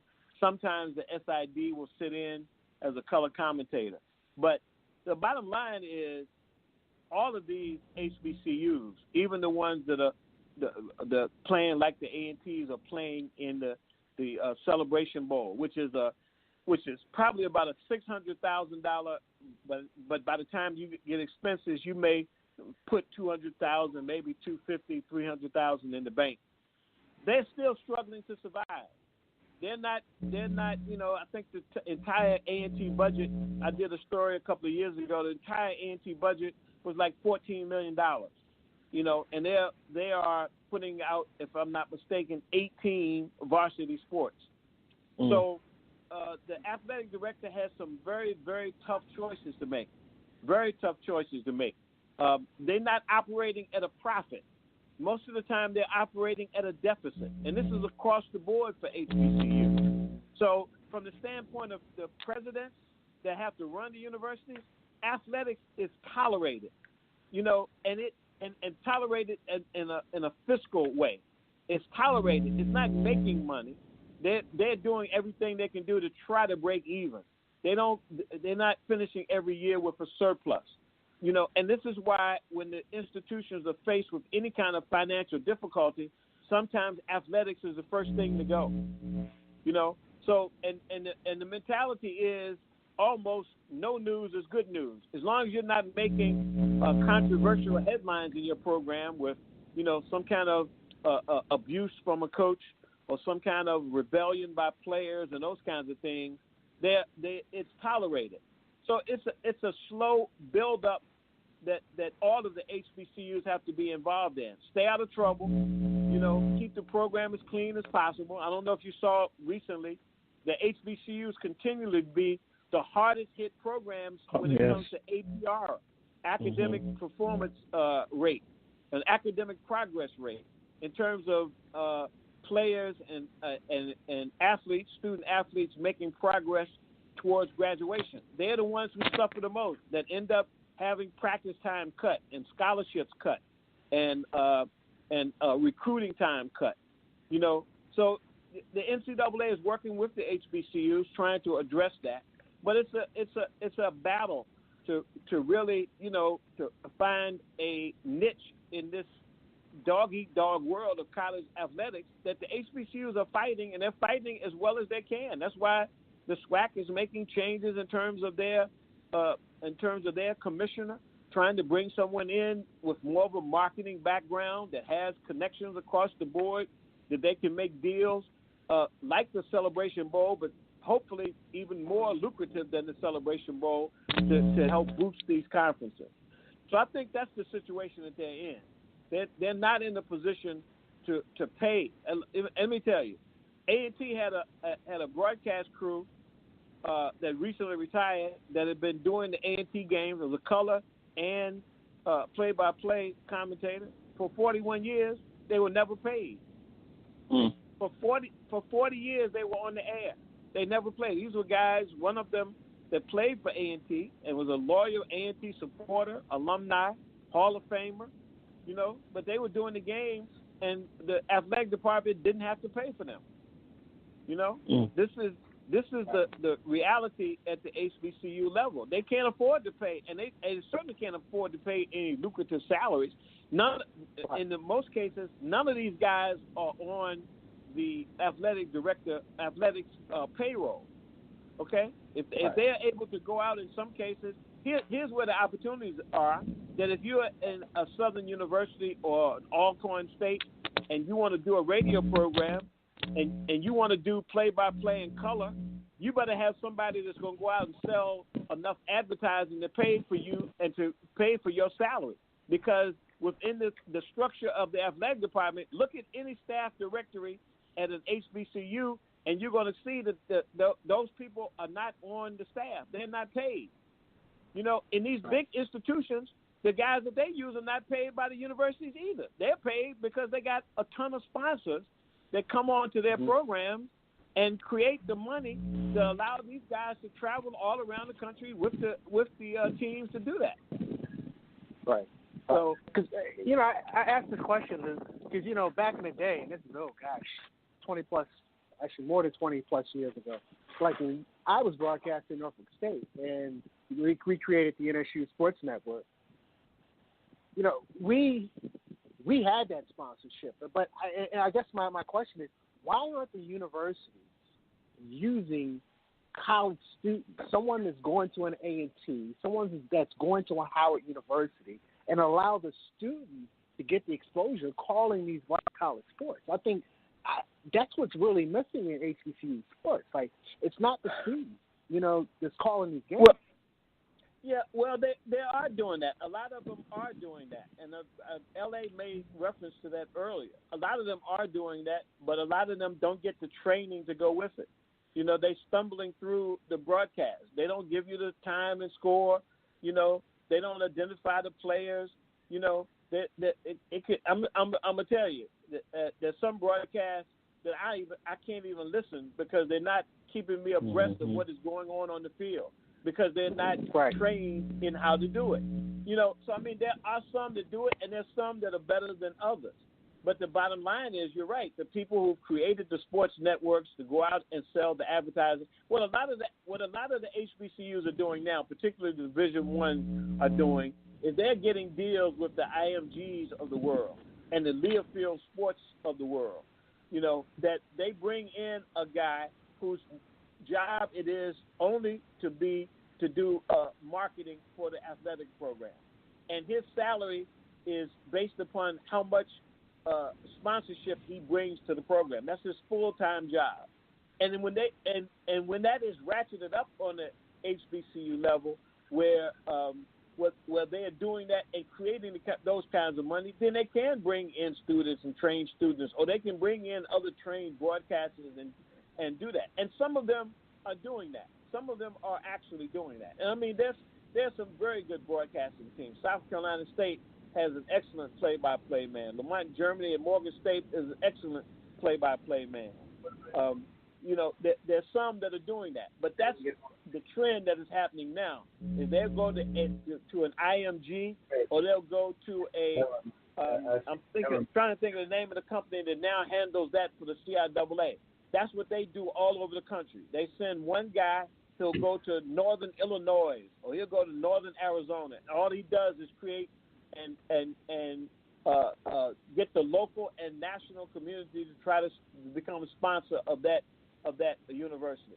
And it's something that the HBCUs are just really learning about and catching up to, in terms of that whole thing you're talking about, creating a network and then having somebody that can do sales full-time, and that's part of his job, to get a commission as well as some salary to only bring sponsorships into the HBCUs. Thanks, Luke. I appreciate that. Lou, it looks like we lost like LA, but just to finish up, just to finish up, just let folks know again about what you've got coming up on the Black College Sports page. Yeah, this week one of the big news is that Tuskegee let go of their basketball coach, named that may be familiar to Division I guys, Jerry Dunn, the former head coach at Penn State. Cut his teeth as an assistant at Division I level at several big Division I schools. He'd been 5 years at Tuskegee and really could not follow up on what Deion Douglas had done, the former Alabama A&M and NBA player who was the previous coach at Tuskegee. Took this team at Tuskegee to the Final Four of Division II basketball about 5 years ago before he departed Tuskegee and went to Miles College. Jerry Dunn took over. He's been there since that time, and this weekend it was announced that they let him go.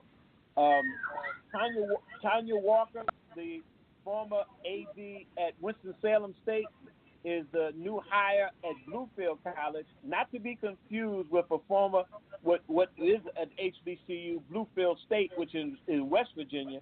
She's going to be the AD at Bluefield College, which is right in Bluefield, Virginia, right up on the Virginia-West Virginia line. Interestingly, the head coach at Bluefield College, the head basketball coach, is Richard Morgan, the former UVA basketballer that played for the Cavaliers at UVA back in the 80s. He's the head basketball coach at Bluefield College. Tanya Walker is going to be the new AD there. And as I said earlier, big news with R.J. Cole, Lee Howard, perennial two-time all first team, all MEAC player, moving on to UConn, as well as Nick Butler out of Norfolk State moving on to Tulane. And that's actually a number of other transfers that I think the kid from Howard, who also transferred, he transferred to South Alabama. He was the third leading scorer for Howard this year. So there's going to be a lot of defections. You know, the transfer bug is all over college sports. So we're going to keep you up to date in terms of what's going on with the HBCU program.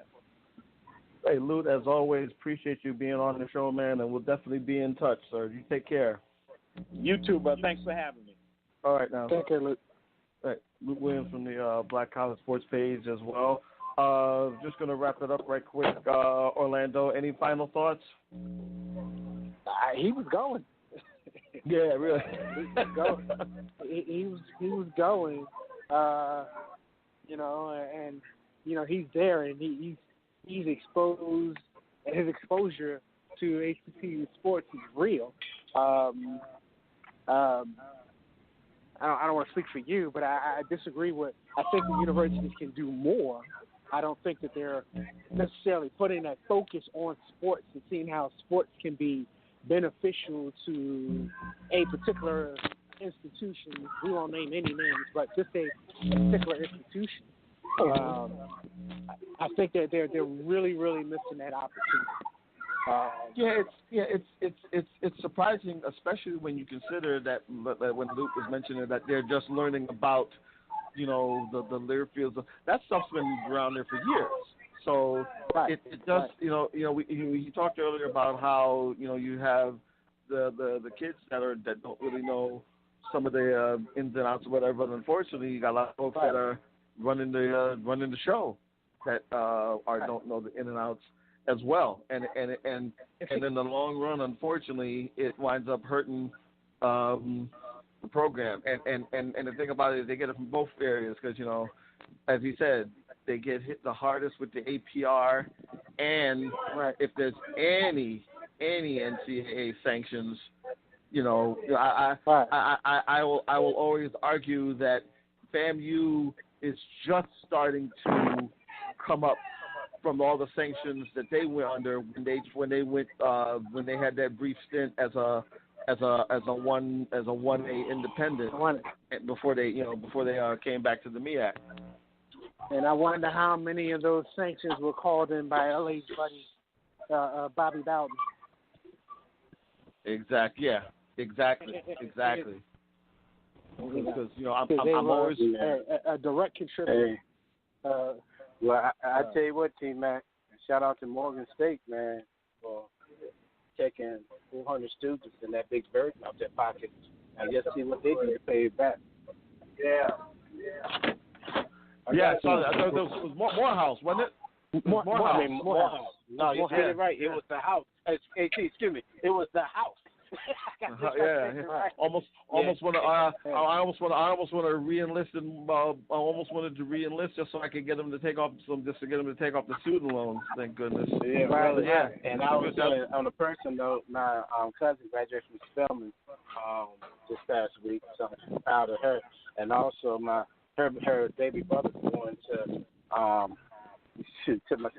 what is Meharry? Yeah, he's going to Meharry. Oh, okay. So, in Louisiana? Yeah, down in Louisiana. He's going to Meharry. Okay. So the HBCU roots still run deep. Cool. It is the season of graduating and that's it. It's that time of the year. You know. I was at NYU's graduation earlier today. So, yeah. Right. And the school not too far from around my way here, Albertus Magnus. They had theirs yesterday. I had a couple of buddies that graduated from there, and I know there'll be more as the time comes. But we will be back again tomorrow for another edition of the Batchelor Pad. Hope you enjoyed this edition. So for LA, for Orlando, for Reggie, I'm Tony. Enjoy the rest of your evening, and we will talk with you tomorrow on the Batchelor Pad. Good night, guys. Great show, T. Thanks, man. I got my hands up in the air. No. You can't know, see? You cheating. See, you know what I mean? Cheating, no, quick, stop. You cheating. Kevin, how you gonna let him do that to me? What? Come on, man. What up, dude? You can't do that. What?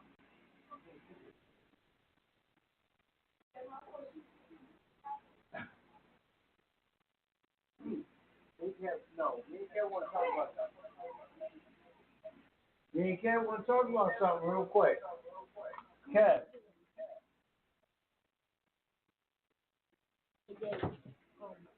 I'm going to take